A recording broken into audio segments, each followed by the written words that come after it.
Social media ও বিভিন্ন প্ল্যাটফর্মে Russell's viper নিয়ে বিভিন্ন গুজব শুনে আমরা আতঙ্কিত হয়ে গেছি। আমরা যা শুনছি সত্যি কি রাসেলস ভাইপার এতটা ভয়ঙ্কর?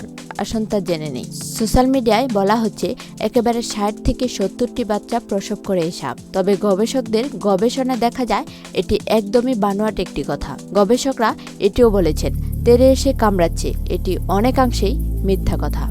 কারণ হচ্ছে রাসেলস ভাইপারকে উত্ত্যক্ত না করলে সাপটি মানুষের কোনো ক্ষতি করছে না। বন বিভাগের তথ্য অনুযায়ী অন্যান্য সাপের মতো রাসেলস ভাইপার কামড়ালেও এটির অ্যান্টিভেনম রয়েছে, যেটি সঠিক সময়ে আক্রান্ত ব্যক্তিকে প্রয়োগ করলে সে সুস্থ হয়ে যায়। রাসেলস ভাইপার মূলত বরেন্দ্র অঞ্চলে, রাজশাহী, দিনাজপুর, পঞ্চগড় এসব অঞ্চলে এই সাপটি অনেক আগে থেকেই ছিল।